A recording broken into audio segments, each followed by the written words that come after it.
मुझे खुशी है कि देर आए दुरुस्त आए। यूएन को एहसास हुआ कि मुझे इस पर बोलना चाहिए, क्योंकि कुछ ऐसे लोग हैं और कुछ ऐसे पत्रकार हैं और कुछ ऐसी मीडिया है जो बहुत ही ज्यादा डबल स्टैंडर्ड का काम करती है। आज़ाद कश्मीर वाले तो कहते हैं कि हम पाकिस्तानी है ही नहीं। गिलगित बल्तिस्तान वाले तो कब से, आप वीडियोस भी देखती होंगी, मेरे साथ भी रहते हैं कुछ लोग कश्मीर के लोग, वो कहते हैं कि हमें पाकिस्तानी को कहते हो हमें बदनामी होती है। अलकायदा ने हिंदुओं पर हिंसा की तारीफ भी की है। अलकायदा ने एक 12 पेज का विस्तृत बयान जारी करते हुए बधाई दी है जिस तरह से ये पूरा तख्ता पलट हुआ है, बधाई दी है जिस तरह से हिंदुओं के खिलाफ हिंसा की गई है। हिंदू कम्युनिटी वहां पर मौजूद है, प्रोटेस्ट कर रही है और प्ले कार्ड्स भी उन्होंने कुछ मीडिया के सामने रखे हैं कि Hindus have right to live, जो कि एक बड़ी जेन्युइन सी बात है कि जो भी बांग्लादेश के अंदर हुआ उसका लेना देना हिंदू कम्युनिटी से नहीं था। लेकिन 300 से ज्यादा जो है इस वक्त हिंदुओं को टारगेट किया जा चुका है, उनके घर जलाए जा चुके हैं, उनके टेम्पल को डिमोलिश किया गया है। और सबसे बड़ी बात यह है कि इस इशू को इंटरनेशनल लेवल पे उठाने में इसराइल ने इंडिया की बहुत ज्यादा हेल्प की है। बांग्लादेश में हिंदू कम्युनिटी के ऊपर होने वाले जुल्म और सितम के खिलाफ फाइनली यूएन भी बोल उठाए। जैसा कि आप सब जानते हैं कि जैसे ही बांग्लादेश की वजीर आजम हसीना वाजिद ने इस्तीफा दिया और वो इंडिया फरार होगी, उनके जाने के बाद से बांग्लादेश के अंदर हिंदू कम्युनिटी को टारगेट किया जा रहा है।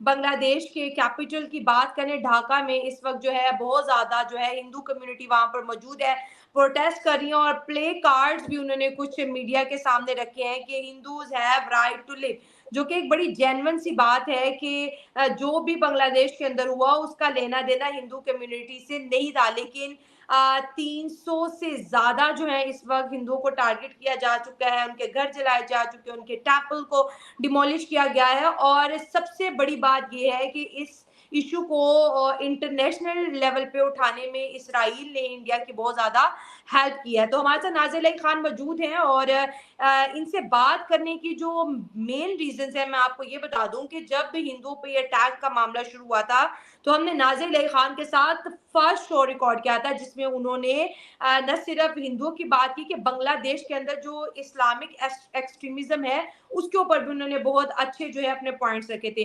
तो आज नाज़िर जी ये जो मुद्दा है ये यूनाइटेड नेशन तक पहुंच चुका है और मुझे लगता है कि आपके साथ जितने भी इंडिया के जो लोग हैं जिन्होंने इस मुद्दे को उठाया, इंटरनेशनल लेवल तक पहुंचाया, इसराइल आपके साथ आया, तो ये बहुत बड़ी विक्ट्री है आपकी और आपसे इस पे बात भी करेंगे और आपको अपने चैनल पे खुशामदीद भी कहते हैं। थैंक यू सो मच हमें ज्वाइन करने के लिए।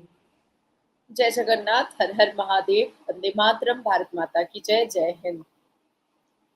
नाज़िर जी क्या कहेंगे, यूनाइटेड नेशन भी बोल पड़ा है, लगता है कि अब ये जो चीजें हैं बांग्लादेश को बहुत ज्यादा बोदर करेंगी और जो हिंदू कम्युनिटी पे अटैक हैं मुझे लगता है कि अब उन्हें बंद करने ही होंगे। देखिए, हमारी दुनिया में दो ऐसे देश हैं जो अपने आप को चौधरी समझते हैं, एक है चाइना और दूसरा है अमेरिका। ये दो देश ऐसे हैं जो अपने आप को बहुत बहुत ज्यादा आला दर्जे का समझते हैं और चौधरी बने फिरते हैं, बिल्कुल फैले फैले रहने की कोशिश करते हैं। और जब भी उनको एहसास होता है कि कोई और देश उनसे ज्यादा तरक्की कर रहा है, उनसे ज्यादा आगे बढ़ रहा है और उनके अंडर डिक्टेटरशिप नहीं रहने वाला है, तो वो ऐसी अभद्र चीजें और ऐसी जिहादी एक्टिविटीज वो अपने पॉकेट जिहादियों से करवाते ही हैं, फंडिंग करवा करके। अब मोहम्मद यूनुस जिन्होंने परसों जो है शपथ भी ले लिया, हालांकि जो झमेला चल रहा था वो तो चल रहा था खालिदा जिया और शेख हसीना के बीच में, और कहीं ना कहीं बिना कोर्ट के बिना जज के उनको बाहर भी निकाल दिया गया, जिनको 17 साल का जेल हुआ था और वो इसी सोच में साड़ी वाड़ी सिलवा रही थी कि भाई उनको शपथ समारोह में जाना है, उनको शपथ लेना है, और बीच से टपक गए ओबामा और जो बिडेन के पॉकेट के एक चुटपुंजिया नेता मोहम्मद यूनुस साहब। अब मोहम्मद यूनुस साहब टपक गए, उन्होंने शपथ भी ले लिया और उन्होंने एक बहुत लंबी चौड़ी तकरीर भी अपने शपथ समारोह में कह दिया कि हम बांग्लादेश के हिंदुओं को, माइनॉरिटीज को और अहमदिया को हम सेफ करेंगे। सबसे पहला सवाल ये उठता है बांग्लादेश के मुसलमानों को कि क्या अहमदिया मुसलमान नहीं है? क्या वो ला इलाहा इल्लल्लाह मोहम्मदुर रसूलुल्लाह नहीं पढ़ता है? क्या अहमदिया मुसलमान ईद नहीं मनाता है? क्या वो रमजान में रोजे नहीं रखता है? क्या वो लकुम दीनकुम वलिय दीन नहीं पढ़ता है? क्या वो अशदो की उंगली अशदो पढ़ते वक्त शहादत की उंगली नहीं उठाता है? या वो नारे तकबीर अल्लाहु अकबर नहीं कहता है?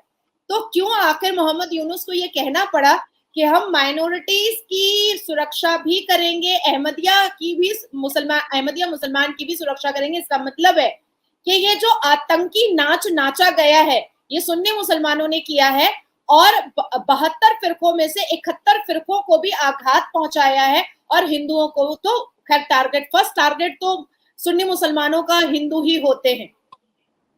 अब आती है बात कि 1,30,00,000 बांग्लादेशी जो कभी आजादी के वक्त में 23% हुआ करते थे, आज बांग्लादेशियों की संख्या जो है वो घट करके 7% पर आ गई है, जो अभी से मात्र 4 महीने पहले 9.1% हुआ करती थी, और अभी का जो आंकड़ा है वो 8% हो गया है। मुझे खुशी है कि देर आए दुरुस्त आए, यूएन को एहसास हुआ कि मुझे इस पर बोलना चाहिए, क्योंकि कुछ ऐसे लोग हैं और कुछ ऐसे पत्रकार हैं और कुछ ऐसी मीडिया है जो बहुत ही ज्यादा डबल स्टैंडर्ड का काम करती है, जैसे अल जजीरा है, जैसे आपके पाकिस्तानी चैनल्स हैं, जैसे बीबीसी वर्ल्ड न्यूज है।